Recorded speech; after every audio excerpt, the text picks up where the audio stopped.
Bueno, para tener en consideración, pues que en cuanto a la parasitosis, pues las infecciones por parásitos no van a ser tan frecuentes como causantes de patología respiratoria, ¿no? En nuestro medio, pero bueno, las infecciones pulmonares por parásitos tales como la cisticercosis, la malaria, ¿no? La esquistosomiasis van a ser quizá más comunes, pero fuera de la zona endémica, ¿no? Entonces, mientras que algunos parásitos presentes en nuestro medio, tales como el Echinococcus granulosus, el Strongyloides, el Toxoplasma gondii, pueden estar también implicados, ¿no?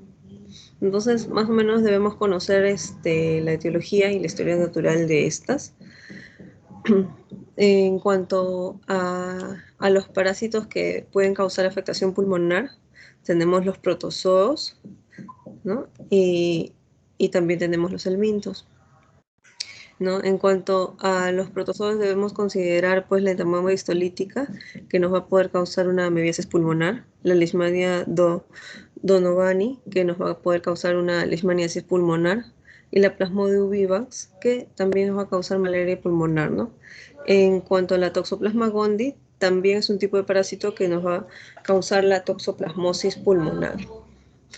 En este caso, pues a tocar algunas, vamos a hacer mención de algunas, ¿no? En cuanto a la amebiasis, sabemos que es causada por la entamoeba histolítica, que va a adquirirse por la ingestión de quistes, ¿no? En aguas contaminadas o comida pues contaminada, ¿no? Que van a liberar pues trofosoditos, ¿no? En el colon, luego lo van a colonizar. Eh, pero van a haber trofosoditos que alcanzan la circulación portal y se van a diseminar al hígado, ¿no? Al pulmón, y es entonces que en ese espacio pleural se infectan por la extensión directa desde un absceso hepático, ¿no? De ahí la afectación más frecuente de la base pulmonar derecha en ese caso, ¿no? En cuanto al Ascaris lumbricoide, es uno de los parásitos también prevalente, con mayor prevalencia en humanos, ¿no? Aquí la infección pues va a ser también igual, bueno, por ingesta de agua o comida contaminada con, en este caso con huevos de Ascaris, ¿no? Luego de deglutirlos, estos huevos pues alcanzan el intestino delgado, donde van a liberar sus larvas y van a atravesar la pared intestinal. Eh, a través de ese sistema porta van a ir hacia el hígado y pues luego van a llegar a los pulmones, ¿no? Entonces, una vez que estas ascaris estén en el interior de los alvéolos, van a migrar de forma ascendente, ¿no? Por el árbol traqueobronquial, ¿no? Hasta alcanzar la laringe y luego ser deglutidos. Nuevamente en el tracto intestinal van a completar su ciclo de maduración, ¿no? Eh, Tener en cuenta también que dentro de esta clasificación de parasitosis con afectación pulmonar, ¿no? Tenemos también a los helmintos, ¿no? El Echinococcus granulosus, que nos da la hidatidosis pulmonar, ¿no? El Schistosoma hematobium, que nos va a dar la esquistosomiasis pulmonar, ¿no? La Ascaris lumbricoide, que nos va a dar la Ascaris pulmonar, ¿no? El Ankylostoma duodenale, que también va a desarrollar un cuadro pulmonar, ¿no? En un cinariasis. Sigamos tocando algunos puntos también, ¿no? La estrongiloidiasis va a comenzar también cuando las larvas infectadas por estrongiloides estercolaris van a presentarse presentes en el suelo contaminado, quizá con heces ¿no? De personas, van a penetrar la piel, ¿no? Entonces se transmite de esa forma, ¿no? De repente cuando uno está caminando descalzo en esa zona contaminada, ¿no? Y también pueden infectarse por vía hematógena, donde van a alcanzar los alvéolos, ¿no? Ascienden por el árbol traqueobronquial, ¿no? Van a migrar a la faringe y es ahí donde van a ser deglutidos, ¿no? Entonces, en el intestino delgado las larvas van a madurar y ya van a ser pues gusanos adultos. Eh, otra de, Otro de los parásitos que también nos van a causar afección pulmonar, pues es la toxocariasis, que está causada por la infección con larvas de Toxocara canis, ¿no? Eh, Estos pues tienen sus ciclos, los hacen el perro y el gato, ¿no? Entonces, estos animales van a eliminar los huevos de estos parásitos por las heces. Son predominantes en niños que siempre andan en contacto con sus animalitos domésticos, ¿no? Eh, entonces van a ser ahí pues la infección, ¿no? También puede ocurrir a través de la ingesta de hígado crudo o de carne cocida, ¿no? Entonces ahí va a estar el huésped intermediario. Entonces, una vez que pasa el intestino, los huevos van a eclosionar y las larvas se van a diferentes órganos, ¿no? Es ahí también donde puede causar una afección pulmonar porque sí llega a los pulmones. Las larvas que migran a través de los pulmones y el árbol bronquial alcanzan hasta el esófago, ¿no?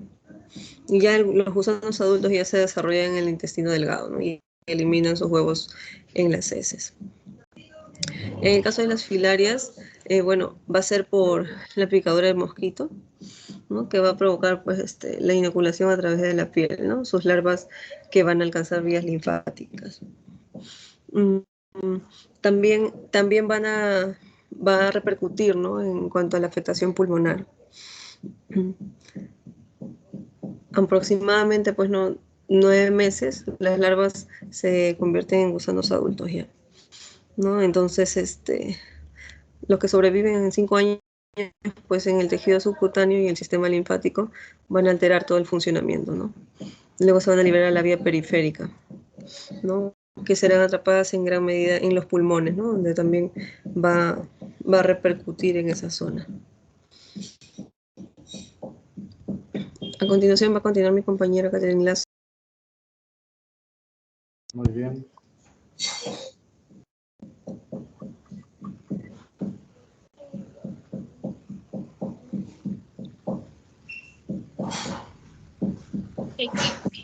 Cuéntanos de los diferentes parásitos que van a invadir el sistema pulmonar. Y también tenemos que saber que cada uno de esos parásitos nos va a dar algún tipo de característica, el cual nos puede hacer dar un diagnóstico para ellos, ¿no? No en todos va a ser igual. Entonces les voy a presentar los síndromes clínicos y las complicaciones que pueden tener infectarse por este tipo de parásitos. Y para eso, primero comentarles que nosotros cuando nos infectamos o los pacientes cuando se infectan van a poder producir la sintomatología respiratoria por tres mecanismos distintos. El primer mecanismo es que existe una reacción de hipersensibilidad durante el ciclo vital de este parásito. El segundo es por la respuesta inmunológica al mismo parásito. Y el tercero va a ser por una lesión mecánica debido a la presencia del parásito. Esta puede ser tanto en la pleura, en el parénquima, o puede incluso, bueno, secundariamente invadir otros órganos, ¿no? O si no, porque esos parásitos van a obstruir las estructuras vasculares o bronquiales. Entonces, como les dije, nos va a dar diferentes características, incluso radiológicas, y para eso es importante entonces que vamos a separar qué parásitos nos van a producir a nosotros masas o nódulos pulmonares, infiltraciones pulmonares, hipertensión, afectación muscular y neumotórax. Entonces, son diferentes parásitos que pueden generar en nosotros estas complicaciones, ¿no? Entonces, para los parásitos que producen masa o que se ven como una masa o un nódulo pulmonar en la radiografía, lo más probable o la posibilidad más alta es que sea por hidatidosis, ¿no? Que como ya hemos visto, la hemitosis. La hemitosis pulmonar es la más frecuente de estos parásitos, ¿no? Cuando los pacientes son jóvenes, vamos a encontrar que la mayoría de ellos son asintomáticos debido a que tienen una menor respuesta inmune ante este parásito, y su elasticidad del pulmón es mayor, incluso en quistes grandes. Entonces puede ser resiliente si es que son pacientes jóvenes. Si son pacientes un poco mayores, lo que sí vamos a poder encontrar es tos, dolor torácico, disnea y hemoptisis. Y si es que el paciente presentara rotura del quiste que se encuentra dentro de los pulmones, la clínica aumenta y va a tener una fiebre de inicio brusco, tos, puede producir también en el paciente urticaria, sibilancias, por las reacciones anafilácticas que vamos a tener, ¿no? Y recordando que siempre cuando nosotros hacemos una parasitosis, la eosinofilia va a estar alterada, ¿no? Va a estar aumentada. Y una de las complicaciones que puede presentar esta rotura del quiste es un hidroneumotórax, un pioneumotórax o un absceso pulmonar. Y ya cuando estamos hablando de infiltrados pulmonares, como estamos viendo en las radiografías, también está asociado a helmintosis, ¿no? Pero esa puede ser por una infección por Ascaris o por estrongiloides. Es lo más común, que sea por Ascaris o por estrongiloides. Y la característica que van a tener esos pacientes es una tos irritativa, dolor, una quemazón retroesternal y puede tener hipertermia leve. Cuando es más severa esta presentación, puede tener disnea, hemoptisis y hasta distrés respiratorio. En el examen físico se va a encontrar en estos pacientes crepitantes y sibilancias, ¿no? También se puede encontrar urticaria, pero eso es de un 15% de los pacientes, ¿no? Y se va a presentar de 4 o 5 días después de encontrar la crepitación. Las sibilancias tampoco se encuentran en todos los pacientes, se pueden encontrar hasta en el 50% de los pacientes. Y esto puede desarrollar un síndrome de Loeffler, como estamos viendo en la segunda radiografía, pero ese síndrome es transitorio y benigno, ¿no? Y se da porque va a haber un traspaso, ¿no? Transbronquial de los parásitos.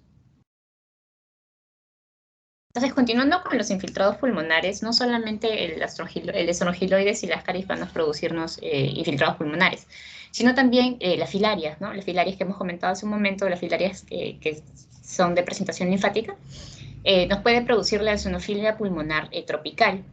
Entonces, la característica de esta enfermedad es que, de esta infección, es que tiene un inicio gradual. La tos que va a tener el paciente es una tos seca, irritativa, paroxística, puede presentarse en cualquier momento y es de característica que es nocturna, ¿no? También puede presentar disnea, sibilancias, pérdida de peso, debilidad y fatiga.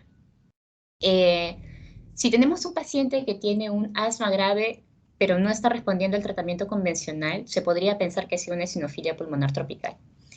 Y esto puede nosotros inducirnos a un síndrome de Katayama, que se va a caracterizar por un infiltrado pulmonar, como ya hemos visto, más ciertas características extrapulmonares, como estamos viendo en esta imagen de acá. Puede presentar un angedema, la fiebre súbita, urticaria, tos seca, y además trastornos del tracto gastrointestinal, como náuseas, vómitos.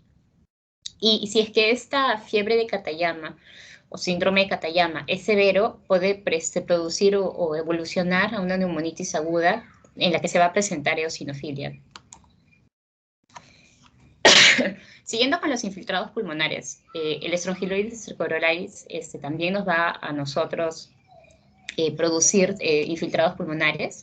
Usualmente esta va a ser asintomática, pero puede producir un síndrome similar al síndrome de Loeffler, que como hemos visto, ¿no? Con los infiltrados pulmonares y con las características extrapulmonares, ¿no? Como la angedema. Y también tos seca, disnea, sibilancias, hemoptisis, fiebre con infiltrados pulmonares, alveolares, que pueden ser transitorios o migratorios, o una eosinofilia pulmonar y periférica. Como vamos viendo hasta ahora, las características son muy parecidas en todas estas, en todos estos síndromes, ¿no? Y que sí tiene una característica que hay una eosinofilia pulmonar, ¿no? Que no es usual. Si es que en este tipo de infiltrado pulmonar por este parásito encontramos una sobreinfección bacteriana, puede aparecer neumonías o hemorragias pulmonares en estos pacientes. Y cuando el infiltrado pulmonar es por el Necator americanus, como ya sabemos, estos Necator que van a tomar de nosotros pues sangre, definitivamente en estos pacientes va a haber desnutrición, anemia, pero la tos es leve y puede haber una irritación faríngea. Y como se mencionó, ¿no? También el Toxoplasma gondii puede presentar infiltrados pulmonares en los pacientes. Se asocia a disnea, a fiebre. Puede haber también consolidaciones en los alvéolos, aparte de los infiltrados, o puede ser mixto. Podemos encontrar infiltrados y consolidaciones. Y atípicamente también podrían encontrarse imágenes de lesiones cavitadas, ¿no? Y en esta radiografía estamos viéndolo en una paciente femenina, ¿no? Incluso esto podría encontrarse en gestantes también. Y con respecto a la característica de hipertensión pulmonar, si nosotros tenemos un paciente con una parasitosis y está generando una hipertensión pulmonar, podríamos pensar en una esquistosomiasis de tipo crónica, ¿no? Y esto debido a que hay una y también se podría asociar a una enfermedad hepatoesplénica que ya está desarrollada. ¿Por qué se produce? Es porque, bueno, esta infección va a favorecer el desarrollo de una circulación colateral portosistémica, ¿no? La misma la enfermedad hepatoesplénica. Entonces, al favorecer la circulación colateral portosistémica, va a permitir que los huevos eh, ingresen a la circulación pulmonar y puedan embolizar. Entonces va a producir el coro pulmonar, la hipertensión pulmonar y también en esos pacientes puede producir disnea o una endarteritis pulmonar granulomatosa.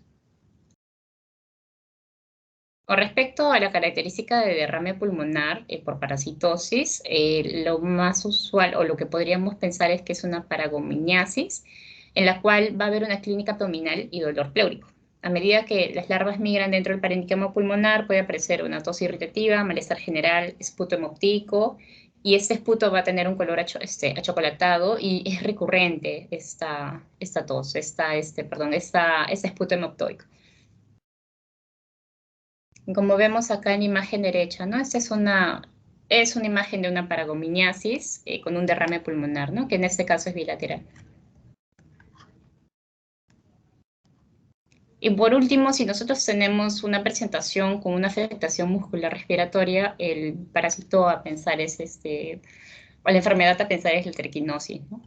Los síntomas que van a presentar estos pacientes, primero van a comenzar, porque va a tener una evolución antes de llegar a la afectación muscular respiratoria, primero va a comenzar con síntomas consistentes en dolor abdominal, náuseas, vómitos y diarreas. Luego de eso, cuando ya va evolucionando la enfermedad, va a presentar un edema periorbitario, puede presentar miositis y eosinofilia periférica, ¿no? Entonces, ¿cómo ocurre esa afectación respiratoria? Es porque las larvas va a haber un paso de las larvas a través de la circulación pulmonar y esto va a generar una tos irritativa. Además, la miomatosis de los músculos respiratorios, en este caso del diafragma, va a tener una alta densidad de larvas enquistadas, ¿no? También los músculos laríngeos y deglutorios. Y esto puede producir en estos pacientes un dolor epigástrico y torácico bajo, disnea, afonía y disfagia, ¿no? Entonces, lo que se va a presentar en estos pacientes que lleguen hasta esta evolución de la enfermedad. Bien, entonces le doy pase a mi compañero. Muy bien. Buenos días, se me escucha, ¿cierto? Sí.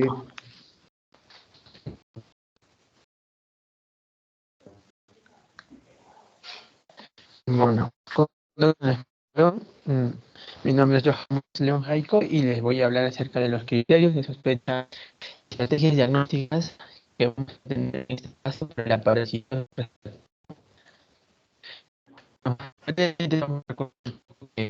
Las infecciones parasitarias son, ¿no? Pero pueden causar una patología respiratoria. Esto también está muy relacionado con el estado inmunológico, ¿no? del paciente, de la edad, el sexo, y también recordar los antecedentes epidemiológicos, ¿no? Como por ejemplo, esta persona si ha viajado a una zona endémica de un parásito, entonces podemos tener una parasitosis respiratoria en el paciente, ¿sí?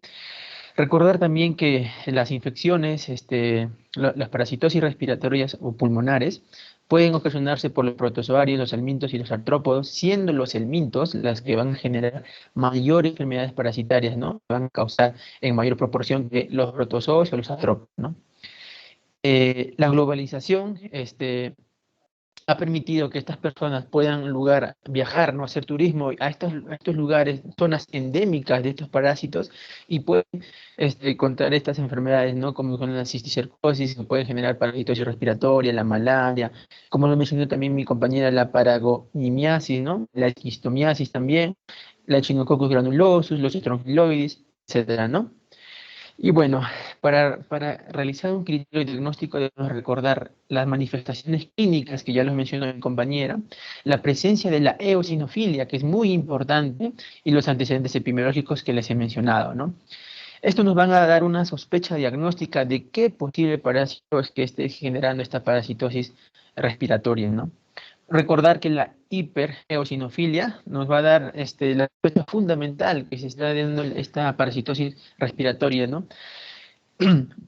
Observemos que en la Ascaris, la eosinofilia va a ser un hallazgo más común. Pero, ¿qué cosa es la eosinofilia, no? La eosinofilia se va a incrementar por un proceso de inflamación, ¿no? Un proceso en el cual hay una reacción alérgica y de hipersensibilidad ante una reacción parasitaria, ¿no? A una infección parasitaria, perdón. También se va a observar qué cosa en las Ascaris lumbricoides y los cristales de Charcot, ¿no? Como estoy mencionando en esta imagen, ¿no? Acá está el cristales de Charcot, ¿no? Y nos va a dar un significado clínico para establecer un criterio de diagnóstico, ¿sí? En la estrongiloidiasis vamos a ver que también la eosinofilia no va a ser la única pista para poder diagnosticarlo, ¿no? De esta parasitosis respiratoria, sino que esta eosinofilia o esta hipereosinofilia puede estar suprimida, ausente también puede estar. ¿Por qué? Es que se puede estar desarrollando concomitantemente, es decir, al mismo tiempo, una enfermedad bacteriana. Entonces, esta hipereosinofilia va a disminuir, suprimida. O también puede ser que la persona esté usando un tratamiento con corticoides, entonces esta hipereosinofilia no se va a manifestar. Sin embargo, la inmunoglobulina E, la IgE, sí va a estar elevado. Entonces, esta nos va a dar un indicativo de qué tipo de parasitosis respiratoria esté dándose en este paciente, ¿no? En este caso, la estrongiloidiasis. Recordamos también que la paragonimiasis va a haber una eosinofilia en el inicio, pero tardíamente esta va a estar disminuyendo e incluso puede ser mínima o ausente también, ¿sí? Aquí estamos viendo, por ejemplo, ¿no? La paragonimiasis. Bueno, en los criterios radiológicos, una radiología simple siempre nos va a ayudar a definir el tipo de lesión que está ocurriendo en el paciente, ¿no? Por ejemplo, en esta imagen vamos a tener una estrongiloidiasis, ¿no? Van a haber unas consolidaciones, unas opacidades focales, y como vemos en la imagen hay un patrón intersticial, ¿no? Difuso, ¿no? Que se puede estar observando en el paciente.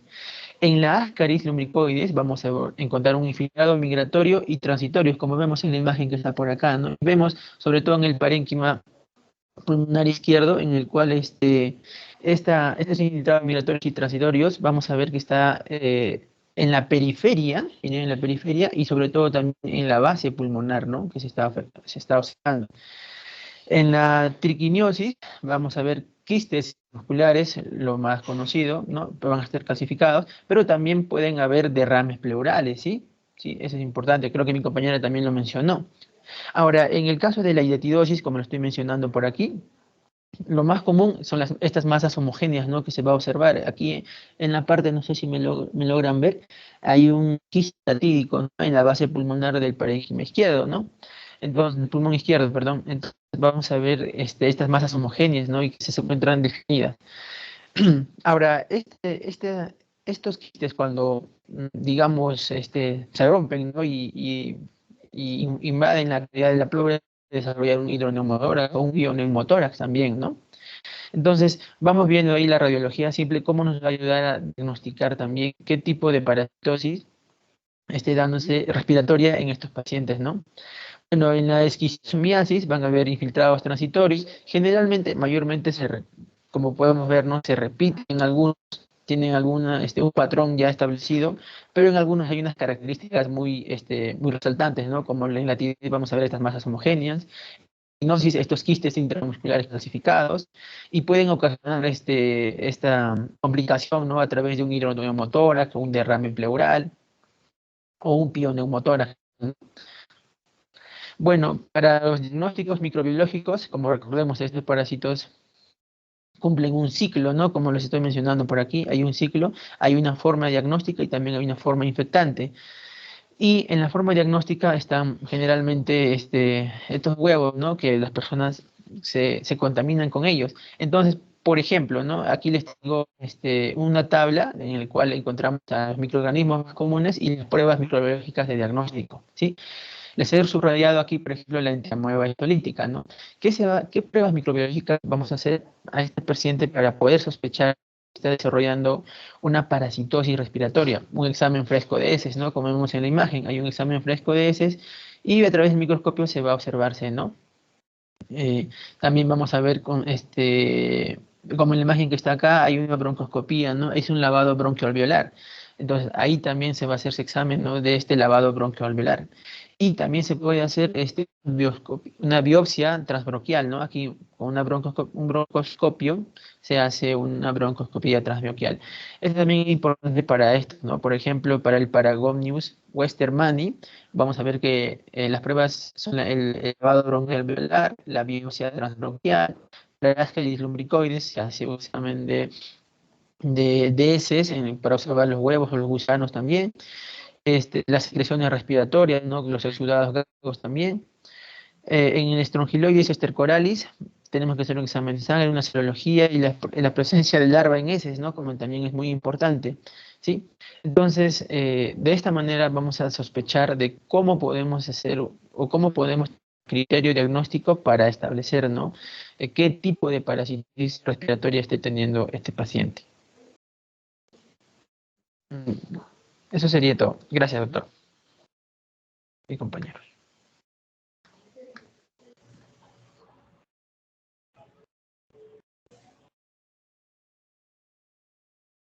Bien, Johan.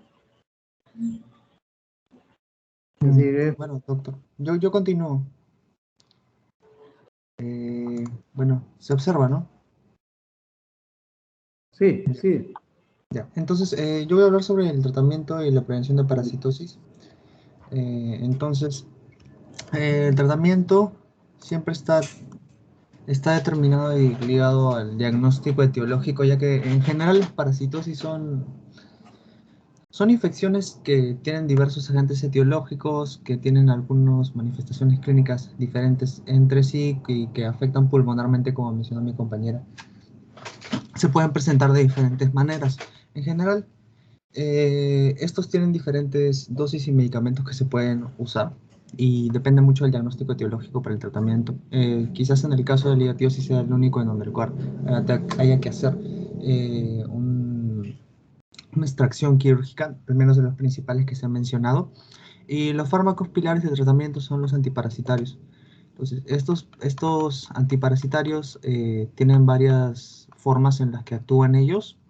Algunos son inhibidores de cofactores importantes como la síntesis de ácido fólico, que lo que va a causar va a dificultar la replicación del ADN, la síntesis de ADN. Por ejemplo, el proguanil, que se observa aquí, inhibiendo la dihidroforato reductasa. Hay otros que inhiben la síntesis de los ácidos nucleicos, como la cloroquina, la mefloquina, alofentrina, quinina, fumagilina, junto con otros que alquilan el grupo nitrógeno que impiden que igual se sintetice el ácido nucleico, como el benznidazol y nifurtimox. Hay otros que afectan el metabolismo energético o las enzimas que no participan en el metabolismo energético pero tienen otras funciones. Las no relacionadas son, por ejemplo, la cloroquina, que afecta a este nivel, y la eflornitina, que afecta la biosíntesis de poliaminas. En otras proteínas importantes no enzimáticas que afectan los microtúbulos son el abendazol, mebendazol y triclobendazol. Estos bloquean el ensamblaje de tubulinas, que al final afecta la incorporación de glucosa y la secreción de acetilcolinesterasa.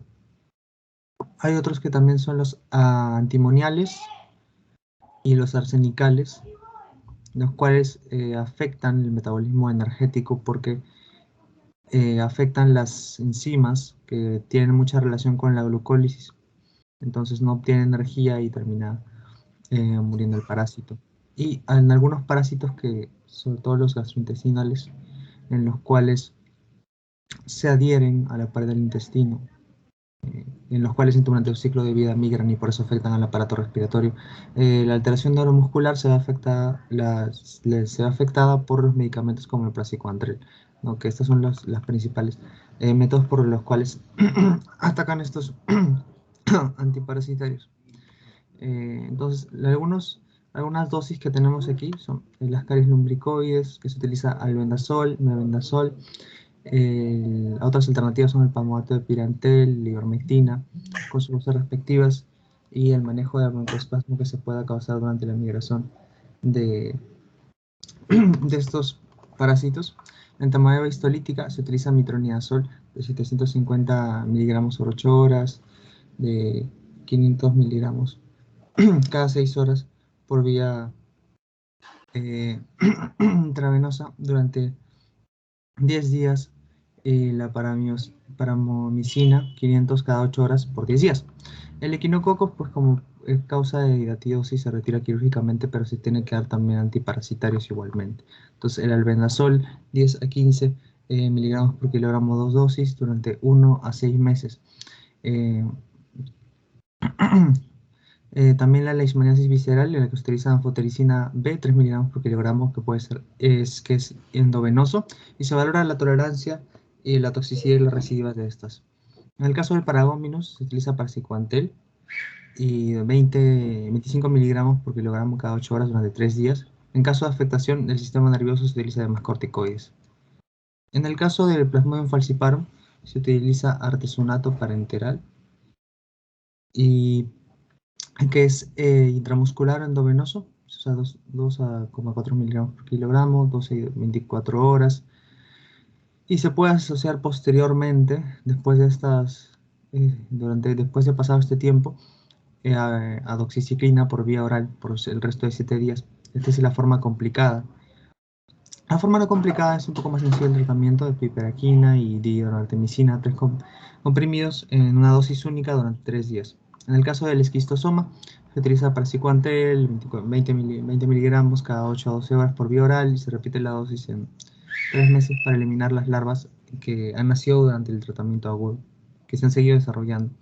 El Strongyloides storcolaris, se utiliza ivermectina de 200 microgramos por kilogramo 2 días consecutivos, y el tratamiento puede durar hasta 5 o 7 días de tratamiento valorando la clínica. La ocinaria se utiliza albendazol en monodosis, mebendazol 100 miligramos por 12 horas por 3 días, o pamato de pidantel 11 miligramos por kilogramo por día por 3 días. Ahora, estos fármacos tienen efectos secundarios que hay que tener en cuenta, los cuales que generalmente esto depende de la selectividad que tengan en su actuación para afectar al parásito, ¿no? Hay algunos que tienen diferente captación, como la cloroquina, la alofentrina, mefloquina y quininas. Hay otros que simplemente se actúan en los parásitos, otros que tienen una diana que afecta solo los parásitos, y otros que tienen diferentes dianas. Pero en general, lo que afecta también se encuentra igual en nuestro cuerpo, por eso igual va a haber efectos secundarios como cualquier medicamento. Y hay unos de escasa toxicidad, los cuales generalmente producen manifestaciones más que todo gastrointestinales como náuseas, vómitos, dolor, y algunas alteraciones a nivel del perfil hepático, como son la ivermectina, el albendazol, el praziquantel. En cambio, los de toxicidad moderada pueden llegar a causar otros efectos secundarios más riesgosos, como prolongación del QT, ya una elevación marcada de las enzimas hepáticas y pancreáticas, artralgias, eso en el caso de los antimoniales. La cloroquina puede causar prurito, hipopigmentación o lesiones oculares, retinopatía. La mefloquina no se da en pacientes psiquiátricos. Si el paciente tiene epilepsia, no se da porque puede causar convulsiones, desencadenar convulsiones, prolongar el intervalo QT, y la primaquina no se utiliza en embarazadas porque es teratogénico. Y vamos a terminar con la prevención. La prevención, como son diferentes parásitos y todos tienen diferentes ciclos de vida, la prevención es, en general, tiene algunos aspectos similares, ¿no? Sobre todo los cuidados higiénicos, lavarse las manos, desinfectar las comidas, las frutas.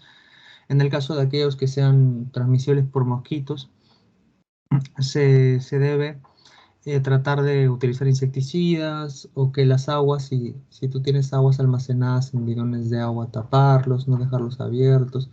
Si vas a entrar a algún lugar, asegurarte sobre todo en una zona endémica de alguno de los parásitos. Preferible no hacerlo porque algunos entran por la piel, pero si tienes heridas, con mucha más razón no taparte o cubrirte, porque muchos de estos parásitos entran a través de las heridas por la piel y migran a través de los vasos, llegan a los pulmones. Se deben a su vez desinfectar y desparasitar a las mascotas, que también pueden ser huéspedes intermediarios en algunos casos. Y si crías animales, también mantenerlos a ellos desparasitándolos y evaluándolos constantemente. Bueno, eso sería mi exposición. Va a continuar mi compañera con un caso clínico.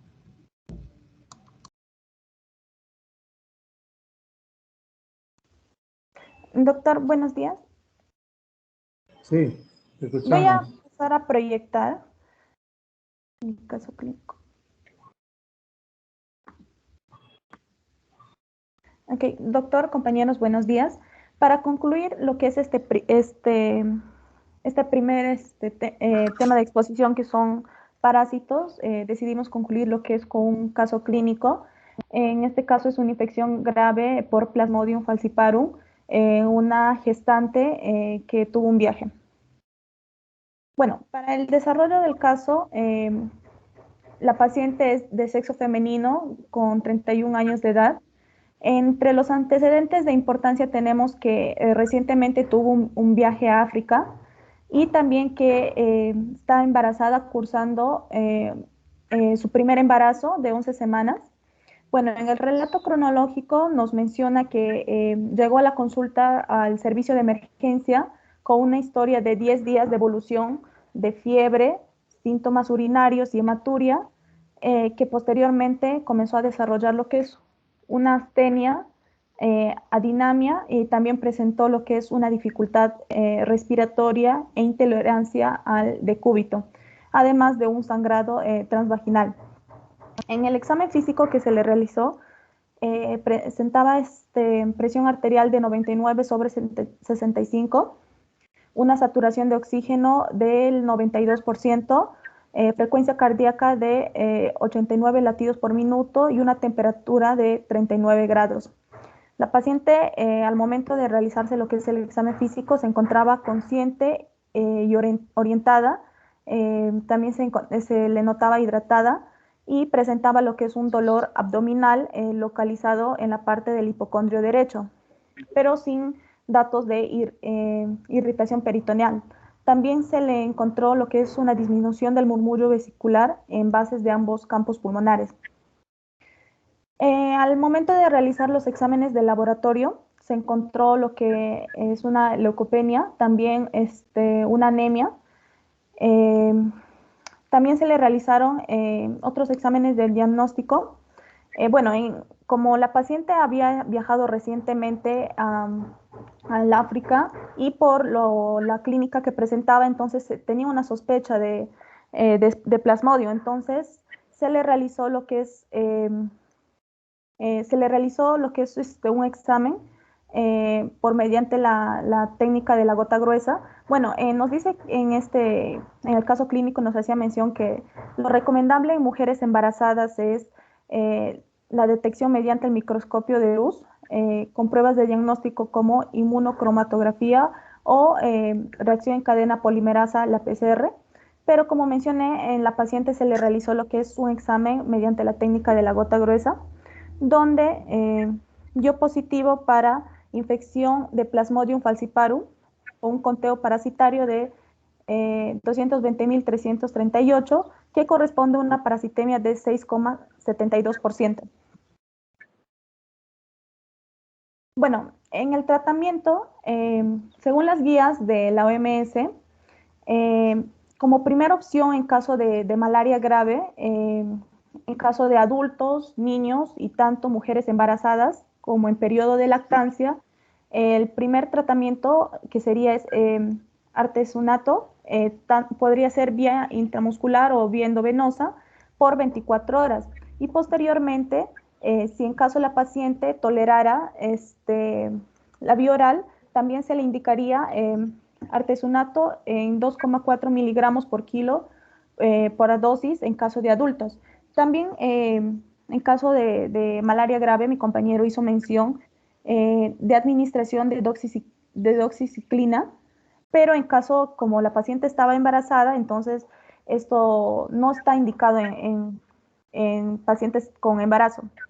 Bueno, posterior a una evolución, a pesar de los medicamentos que se le administraron, antipalúdicos intravenosos y todos los cuidados que se le tuvo, la paciente evolucionó con un aborto completo. Bueno, eso sería todo sobre mi caso, sobre esta primera parte de parasitosis. Ahora va a concluir la segunda parte, que es que les van a hablar sobre micosis. Gracias, doctor. Ya, muy bien. Terminaron la parasitosis, ¿no? Cuando hablamos nosotros de parasitosis, tendríamos que haber especificado bien lo que es la parasitosis que afecta al aparato respiratorio, de preferencia al pulmón. No, la malaria sí es una parasitosis, pero es una parasitosis que va a nivel sanguíneo, como ustedes saben esa cuestión. Cuando hablamos de la infestación parasitaria pulmonar, nos tenemos que referir a tres grandes grupos primero. Grupos son los protozoos, los neumatelmintos y los platelmintos. Entre los protozoos, lógicamente ahí, el más representativo de ellos es la entamoeba histolítica, la mebiasis.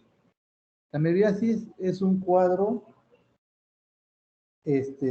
poco frecuente, pero tenemos que tenerlo en cuenta. Más frecuente se va a ver en lo que es el aparato digestivo, ¿no? Porque ellos tienden a hacer accesos amebianos a nivel hepático. Y de ahí tiende a ascender por inflamación del diafragma hacia la base del pulmón derecho y produce un derrame pleural con afectación pulmonar, pero basal derecha. Cuando veamos una radioopacidad que sugiera un derrame pleural, pero con compromiso parenquimal, hay que preguntar nosotros si el paciente ha cruzado días previos o un par de semanas previo con un cuadro diarreico, disentérico, porque esa ameba va a producir la disentería y esa ameba va a producir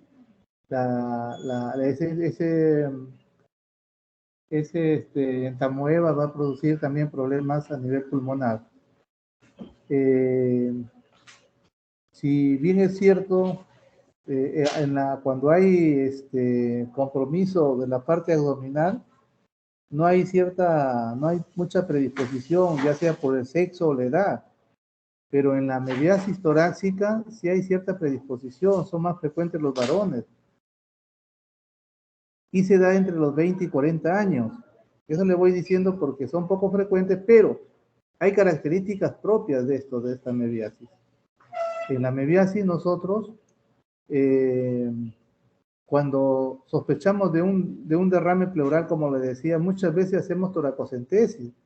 Y nosotros viendo la característica del líquido de esa toracocentesis nos podemos orientar hacia qué posible patología tenga. Si yo veo lechoso, posiblemente sea un kilotórax. Si veo puro sangre, posiblemente un hemotórax. Y si veo purulento, un empiema. Pero si yo veo una coloración como salsa de chocolate cuando extraigo eso, el líquido pleural, puede ser una mebiasis. Esa es la característica, tanto en el esputo, tanto en el líquido pleural, o tanto en la pieza anatómica. Después muchos de ellos son operados. ¿Por qué? Porque ven las características, pero no piden el examen correspondiente. Si yo no tengo conocimiento del cuadro clínico, no sospecho en la mebiasis, no voy a pedir examen para determinar la mebiasis. ¿Y qué haría yo para determinar si es una mebiasis? Yo pido los trofozoitos. La búsqueda de trofozoitos es importante en una mebiasis. Si yo le encuentro trofozoitos ahí, es como si yo encontrara un BK en la tuberculosis. Tendría mi diagnóstico y tendría que darle el tratamiento respectivo, como lo han dicho muy bien. ¿Sí? Entonces, eso de ahí, nosotros podemos, no es necesario ir a provincias a ver que donde las medidas de higiene no se cubren bien.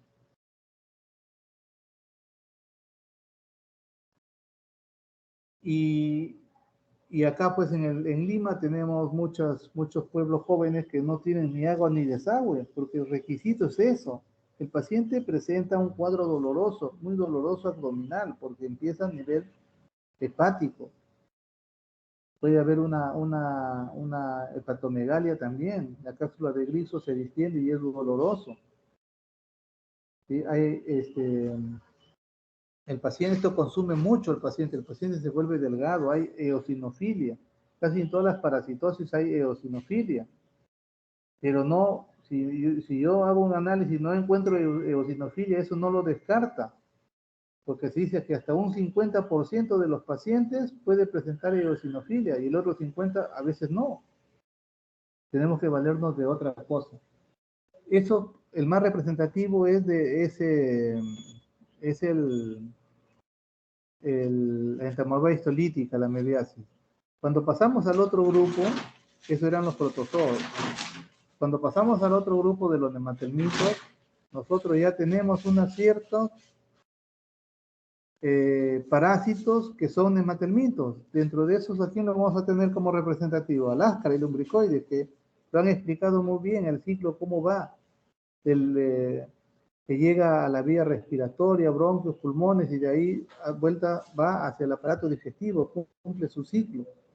Eso es poco frecuente, hemos visto acá, yo habré visto que todo el tiempo 1 o 2 casos nada más, que el paciente comenzó a venir porque había eliminado unos parásitos teniendo tos. Y se comprobó cuando llegó a la emergencia otra vez, presentó esa tos fuerte y comenzó a eliminar uno y lo mandamos a analizar y era un áscaris. Se dio tratamiento solamente antiparasitario y se solucionó. Pero en el grupo de los platelmintos, acá sí tenemos varios parásitos, pero los más representativos acá tenemos a quién, al echinococco granuloso y al paragonismo. También en los platelmintos vamos a tener a los otros que han mencionado ahí ustedes. Entonces, cuando nosotros hablamos vamos a hablar del paragonismo westermano. Este paragonismo tenemos que saber dónde está ubicado acá en el Perú para poder sospechar. El paragonismo está ubicado en una zona casi endémica, podríamos decir, en la zona nororiental del Perú. Es bastante frecuente, parte de Lambayeque, parte de Piura, parte de La Libertad y parte de la Sierra, Cajamarca. ¿Cómo nos contagiamos nosotros del paragonismo? Comiendo los cangrejos de río.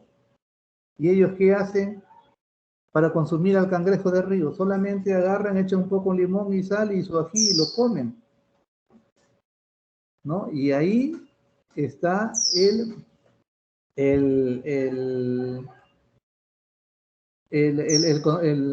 prácticamente la enfermedad del paragonismo. El paragonismo hemos tenido acá nosotros en el hospital. El cuadro es típico de una tuberculosis. Produce lesiones en los lóbulos superiores, produce hemoptisis, produce sudoración nocturna, produce hiporexia, produce baja de peso. Y cuando uno ve, dice, esta es una tuberculosis, muchas veces no hay que descartar, hay que ver de dónde está viniendo el paciente. ¿Ya? Y la que se confunde también con la tuberculosis son parecidos, pues el histoplasma. Por si acaso, en esos tres cavitan los tres, la tuberculosis, el paragonismo y el histoplasma. Y el otro más representativo que ustedes ya lo han estudiado casi varias veces, no es nuevo esto, es el equinococosis, ¿no? Producida por el equinococo granuloso, ¿no? Cuando esto es frecuente en pacientes que vienen de la Sierra Central. ¿Por qué? Porque en la Sierra Central se dedican a la ganadería. Todos tienen casi su vaca, sus ovejas, y ahí se encuentra el huésped definitivo. El huésped definitivo es el perro. Este perro es el que tiene al Echinococcus adulto. Y el perro, pues, hace sus necesidades y de ahí va eliminando miles de huevos.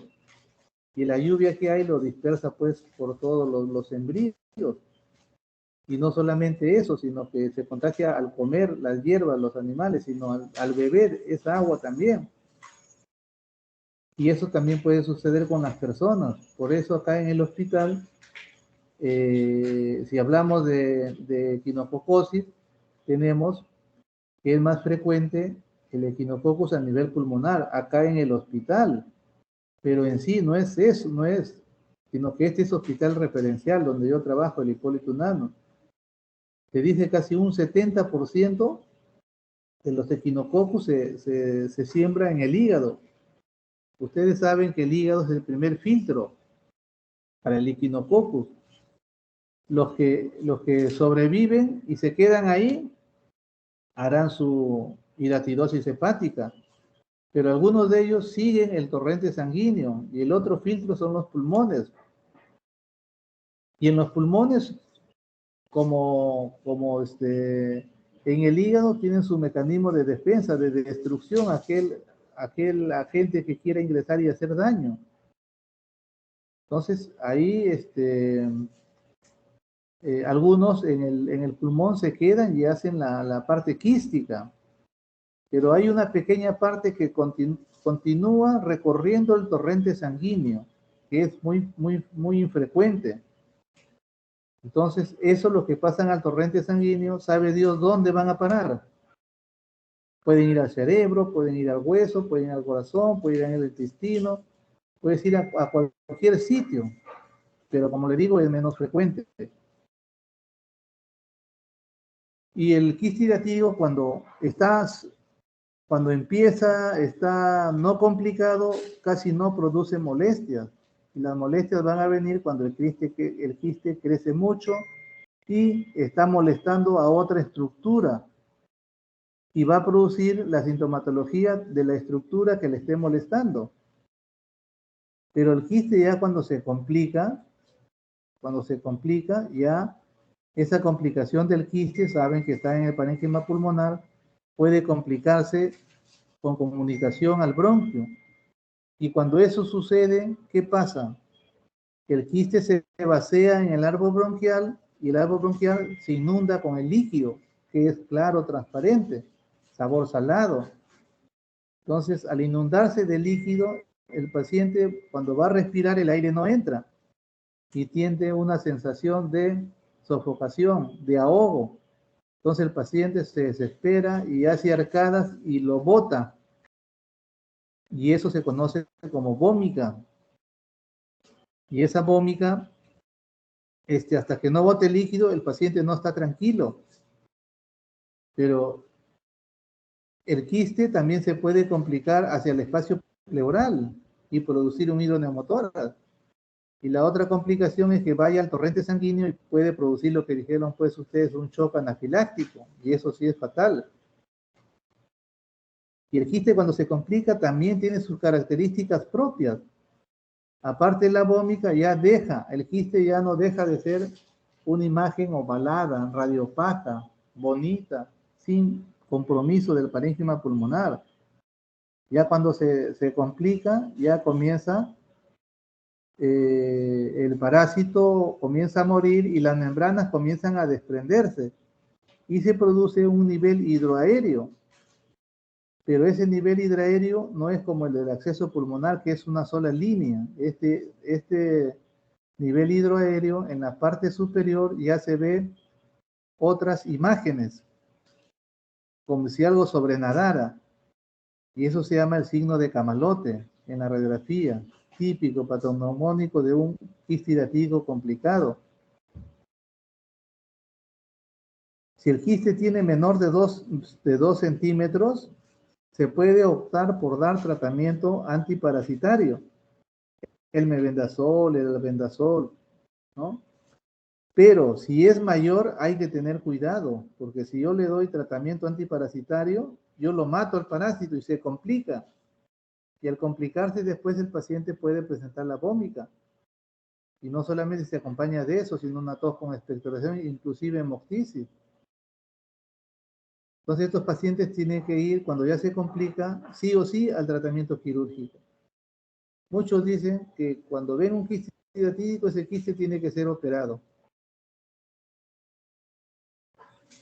Y cuando hacen las pruebas inmunológicas de ELISA o de IDATES, ¿no? Yo tengo un paciente que está positivo y lo operan y algunos quieren saber si no ha tenido quiste y piden a una semana, un mes, 6 meses los exámenes para ver si no tienen quiste hidratídico. Este quiste hidratídico después de la cirugía tiene que pasar 2 años recién para que sea negativo. Por eso el cirujano tiene que explicar bien a los que se operan que no puede seguir saliendo reactivo o positivo, que no se asusten porque después de 2 años recién se hace negativo. Muy bien. Muy bien, a ver, continúe el otro grupo.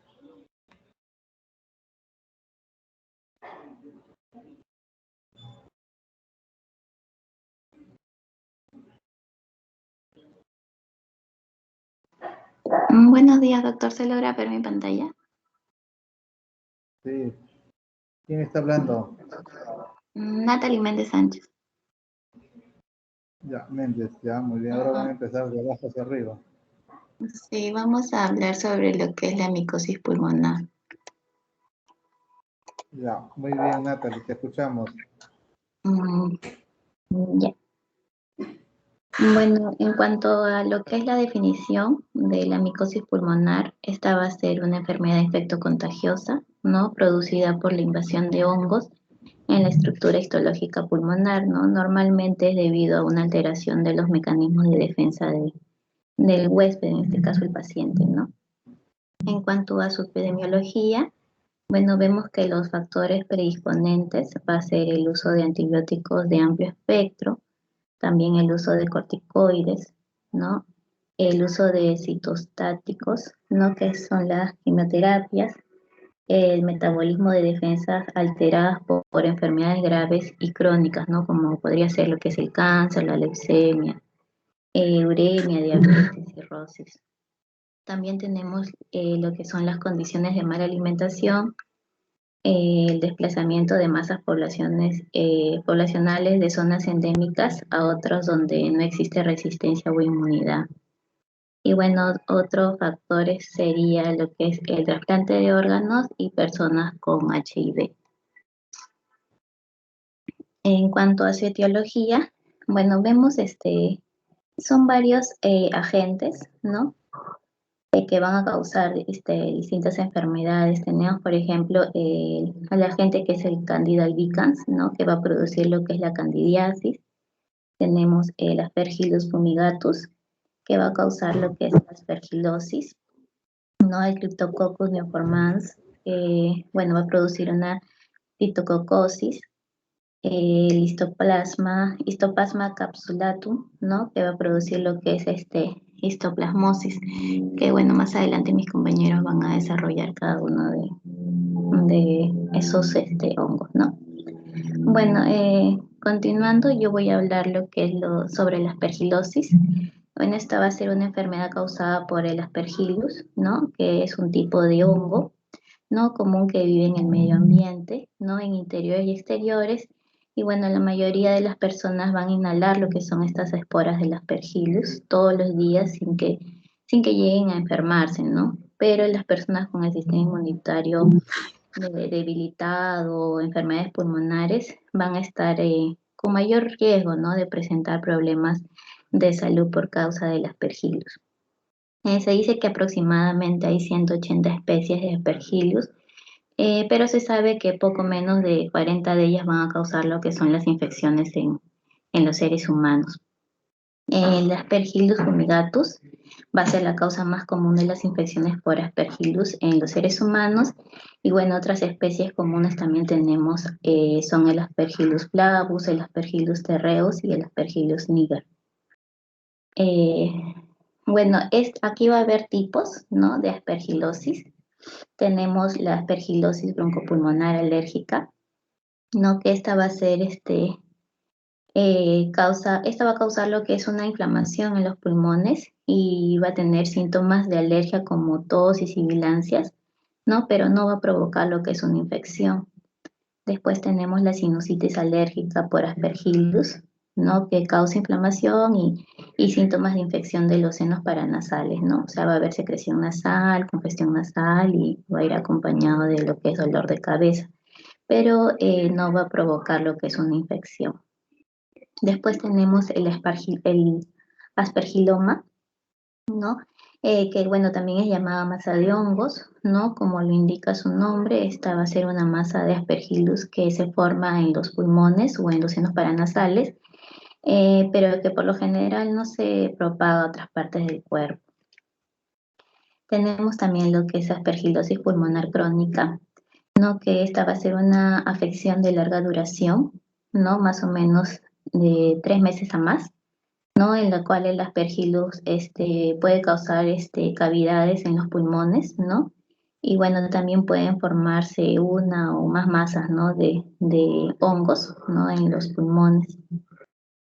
Tenemos también lo que es la aspergilosis invasiva, ¿no? Que va a ser una infección grave que, bueno, por lo general va a afectar a las personas con el sistema inmunitario débil, ¿no?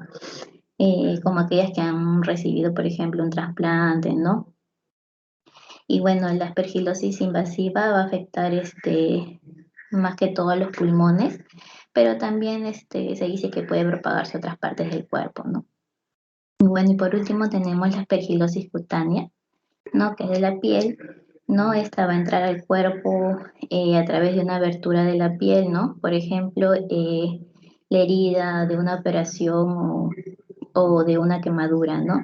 Y esta va a causar una infección y bueno, generalmente las personas que tienen el sistema inmunitario débil, la aspergilosis cutánea se puede presentar si la aspergilosis invasiva se propaga, ¿no? A la piel y bueno, a otra parte del cuerpo también como son los pulmones, ¿no?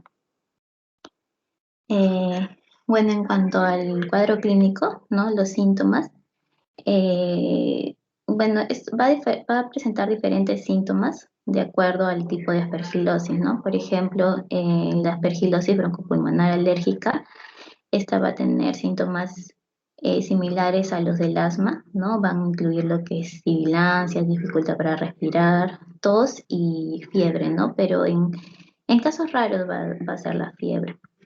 Después tenemos la sinusitis alérgica por Aspergillus, ¿no? Que van a incluir lo que son congestión nasal, ¿no? Moco, dolor de cabeza y bueno, va a haber menor capacidad para oler también. Después tenemos el aspergiloma, ¿no? Que va a incluir tos con sangre y dificultad para respirar. Tenemos la aspergilosis pulmonar crónica, que van a incluir lo que es pérdida de peso, ¿no? Tos con sangre, fatiga y también el paciente va a tener dificultad para respirar. Y por último, en lo que es la aspergilosis invasiva, bueno, se va a producir generalmente en personas que ya están enfermas por otras afecciones, ¿no? Por lo que va a ser un poco difícil saber cuáles son los síntomas más relacionados con una afección por Aspergillus, ¿no? Bueno, los síntomas la aspergilosis invasiva en los pulmones van a incluir lo que es fiebre, dolor en el pecho, ¿no? Tos con sangre, dificultad para respirar. Y bueno, también pueden aparecer otros síntomas si la infección se propaga, ¿no? De los pulmones a otras partes del cuerpo. En cuanto a su diagnóstico, bueno, en el diagnóstico encontré que hay 3 criterios, ¿no? Que es factores del hospedero, tenemos los criterios clínicos y los criterios micológicos. Dentro de los factores del hospedero tenemos la neutropenia, el receptor de TPH, ¿no? Los corticosteroides por más de 3 semanas, el uso de inmunosupresores y la inmunodeficiencia primaria. En cuanto a los criterios clínicos, dentro de estos tenemos, bueno, compromiso imageneológico, ¿no? Pulmonar, ¿no? Al menos uno de los que vemos acá, que son nódulos con o sin halo, ¿no? El crecimiento aéreo o cavidad, traqueobronquitis, tenemos la rinosinusitis y, bueno, la infección del sistema nervioso central, ¿no?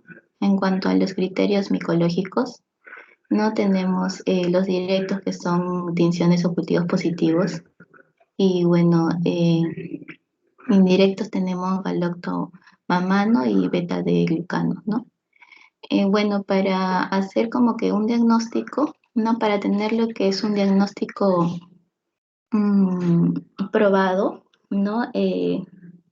Bueno, el Aspergillus en cultivos de cavidad estéril o sangre o estudio histológico, ¿no? Que van a demostrar lo que es esta invasión fúngica. En cuanto a un diagnóstico probable, ¿no? Se va a tomar en cuenta lo que es uno de estos factores hospedero, más los criterios clínicos y bueno, micológicos también. Y en cuanto a un posible diagnóstico, se tomaría en cuenta lo que son los factores del hospedero más los criterios clínicos. En cuanto a su tratamiento, bueno, hay varias presentaciones antifúngicas, ¿no? Hay 2 que se usan más, que es el voriconazol, ¿no? Que es una dosis de 6 miligramos por kilo cada 12 horas al día, ¿no?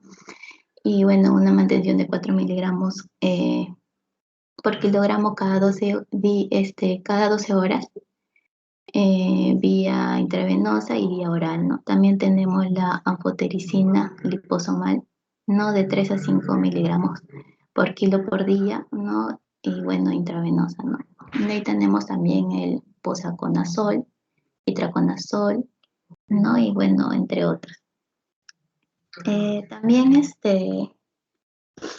tenemos el tratamiento que son los corticosteroides orales, ¿no? Bueno, el objetivo para tratar la aspergilosis broncopulmonar alérgica va a ser evitar que el asma existente o la fibrosis quística empeoren, ¿no? Y bueno, la mejor manera de hacerlo es con corticosteroides orales, ¿no? Y los medicamentos antimicóticos por sí mismos, ¿no? Que van a ser útiles para la aspergilosis broncopulmonar alérgica. Pero dice que se pueden combinar con los corticosteroides para reducir la dosis de esteroides y, bueno, mejorar lo que es la función pulmonar. Después también tenemos como tratamiento la cirugía, ¿no? Que debido a que los medicamentos antimicóticos no van a penetrar muy bien un aspergiloma, ¿no? Y bueno, la cirugía es para extirpar la masa fúngica. Este es un tratamiento de elección cuando un aspergiloma causa sangrado en los pulmones.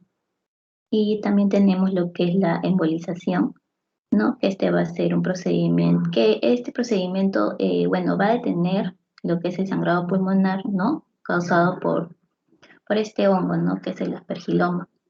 ¿No? Aquí un radiólogo va a inyectar un material a través de un catéter, ¿no? Que ha sido guiado a una arteria que elimina una cavidad pulmonar, donde, bueno, un aspergiloma va a estar causando lo que es la pérdida de sangre, ¿no? Y bueno, el material inyectado se endurece y va a bloquear lo que es el suministro de sangre a la zona y, bueno, va a detener de esta manera el sangrado. Bueno, este tratamiento funciona temporalmente, pero bueno, es probable que el sangrado vuelva a empezar, ¿no? Y esto sería con lo que respecta a Aspergillus, y mi compañero ahora va a seguir hablando.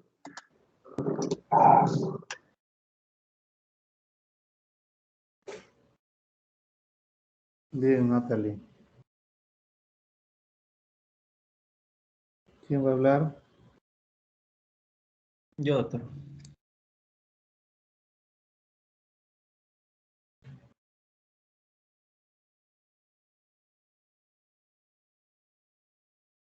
¿Quién es el speaker?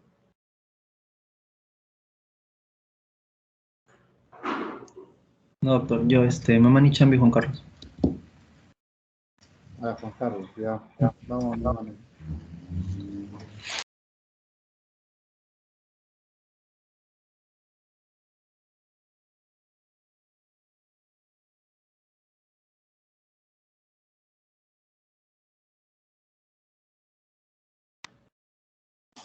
Ya, Mamani, puedes empezar. Sí, doctor.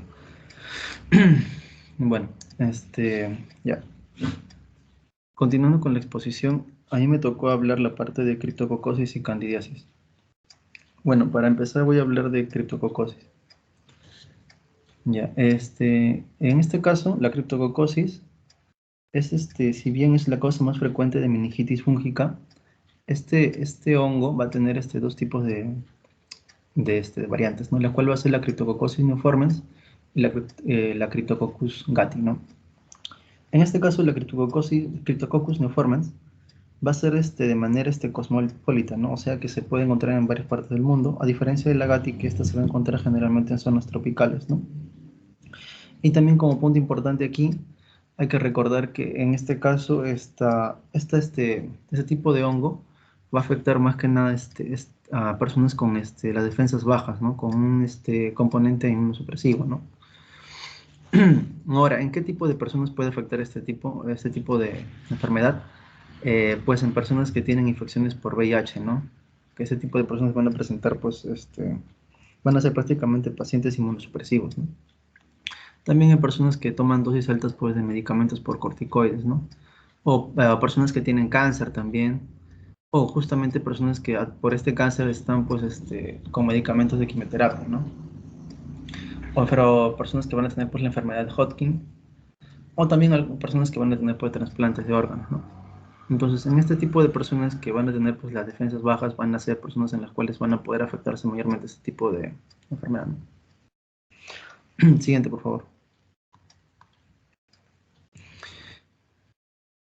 Ya. Ahora, hablando un poco de su fisiopatología, lo que vamos a ver aquí son dos tipos, ¿no? En este caso va a ser el primero la entrada pulmonar, ¿no? En este tipo de enfermedad, la fisiopatología básicamente de Cryptococcus va a comenzar pues en el pulmón, ¿no? Donde el paciente inhala aerosoles cargados con blastoconidias, ¿no? Las cuales pues se van a encontrar en las excretas secas de las aves, ¿no? En el caso de la Cryptococcus neoformes.